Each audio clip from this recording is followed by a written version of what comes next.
ഒരു ദിവസം എന്നെ തേടി ഒരു കുടുംബമെത്തി. അവരുടെ ആവശ്യം എന്ന് വെച്ചാൽ അവരുടെ മകൾ ഒരു പയ്യനുമായിട്ട് പ്രണയത്തിലായിരുന്നു. അവർക്കാർക്കും ഒരു പ്രശ്നമില്ലാത്ത ബന്ധം. അങ്ങനെ അത് എൻഗേജ്മെൻറ്റ് ഒക്കെ കഴിഞ്ഞു.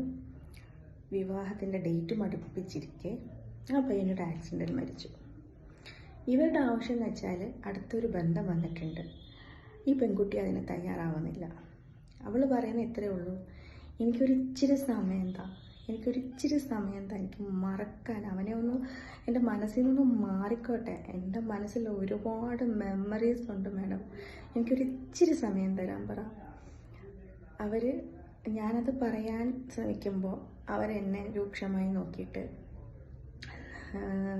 മികച്ച കൗൺസിലർ ഉണ്ടായിരിക്കാം, അവളെയും പിടിച്ചു എൻ്റെ അടുത്തുനിന്ന് പോയി.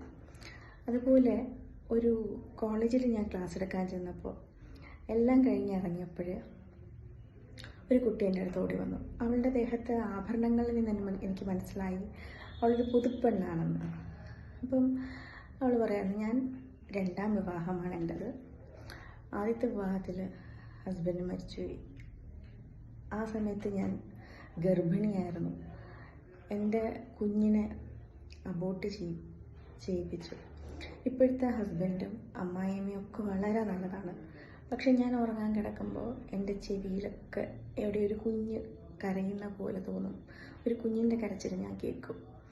അപ്പം ഞാനിങ്ങനെ ഇറങ്ങി വരുമ്പോൾ അവളുടെ അധ്യാപിക എന്നോട് ചോദിച്ചു, എന്താ കുട്ടിയുടെ പ്രശ്നം എന്ന് ചോദിച്ചപ്പോൾ ഞാൻ പറഞ്ഞല്ല, അവരുടെ ആ ഒരു മാരേജ് ട്രോമ, ഹസ്ബൻഡ് മരിച്ചു, ആ കുഞ്ഞ് പോയി, അതിൻ്റെ പിന്നെ അവൾ നടക്കുന്നത് കണ്ടില്ലേ, ഒരുങ്ങി കെട്ടി 2ാമത്തെ വിവാഹത്തിൽ അവൾക്ക് ഭയങ്കര സന്തോഷം. ഇതൊക്കെ ചുമ്മാ, മാം ഇതൊന്നും വിശ്വസിക്കുകയൊന്നും ചെയ്യല്ലേ എന്ന് പറഞ്ഞു.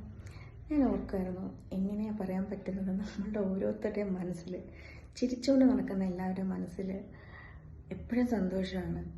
ചിരിക്കാതെ ഗൗരവത്തിൽ നടക്കുന്ന ആളുകളുടെ മനസ്സിൽ എപ്പോഴും സങ്കടമാണ്. എങ്ങനെ പറയാൻ പറ്റുന്നത്?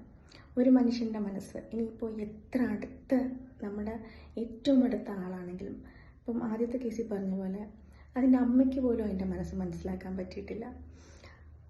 അങ്ങനെ അവനവനല്ലാതെ മറ്റൊരാൾക്ക് മനസ്സിലാക്കാൻ വലിയ പാടാണ്.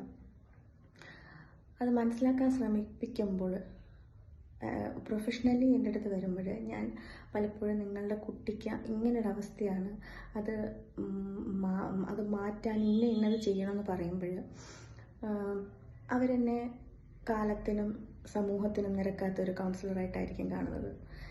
ഞാനെപ്പോഴും പോസിറ്റീവായിട്ടിരിക്കുന്ന ഒരാളൊന്നുമല്ല. എൻ്റെ ഉള്ളിൽ ഒരുപാട് നെഗറ്റീവ്സും പ്രശ്നങ്ങളും ഒക്കെ ഉണ്ട്. ബട്ട് ഞാൻ എന്നോട് തന്നെ യുദ്ധം ചെയ്ത് മുന്നോട്ട് പോകാൻ ശ്രമിക്കുന്ന ഒരാളാണ്. ആ കൂട്ടത്തിൽ എൻ്റെ പ്രൊഫഷണൽ ലൈഫിൽ എൻ്റെ അടുത്ത് വരുന്നവരെയും കൂടി ഞാൻ ചേർത്ത് പിടിക്കാൻ ശ്രമിക്കുന്നു. അത്ര തന്നെ.